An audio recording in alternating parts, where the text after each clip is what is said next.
Patuloy ho yung pag-iyak ni Senator Bongo dahil iniimbestigahan yung pagkakasangkot ng kanyang kumpanya, yung Christopher Lawrence Tesorogo Builders o CLTG Builders, dun sa mga anomalya, yung mga flood control projects na palpak dyan sa Mindanao. Kaya ho patuloy yung pagbaha dyan sa Davao Region at sa marami pang lugar sa Pilipinas dahil ho sa kumpanya.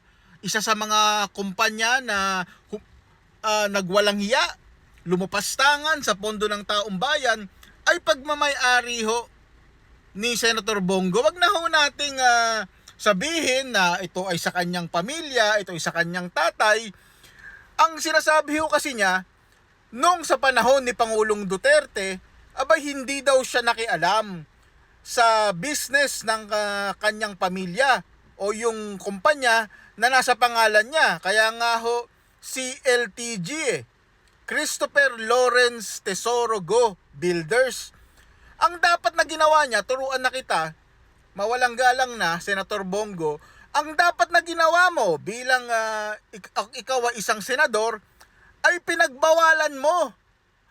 Pinagbawalan mo dapat yung kumpanya nyo, yung kumpanya mo, na makilahok sa mga proyekto ng gobyerno. Bakit kamo? Delikadesa na eh. Kahit hindi mo sabihin, kahit hindi mo bawalan,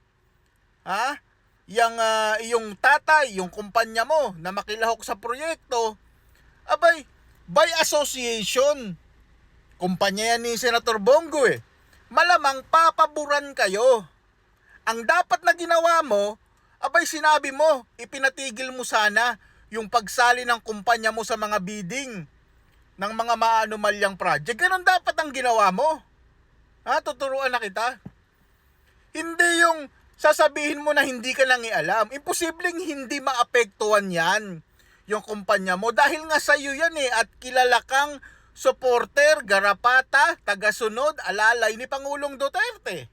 Simple lang ho yan mga kababayan. Kung may delikadesa ka, ang ginawa mo sana, ops, teka, ako'y senador, ako'y alalay ni Duterte, dapat huwag kayong makisali sa mga proyekto ng gobyerno. Ganon ho dapat. Hindi yung sasabihin nyo, hindi kayo nangialam. Abay, syempre, kapag sumali kayo sa bidding, by association, pangalan pa lang ng kumpanya nyo, Christopher Lawrence Tesorogo Builders, abay malamang malaki na ang impluwensya nun. Tapos nga,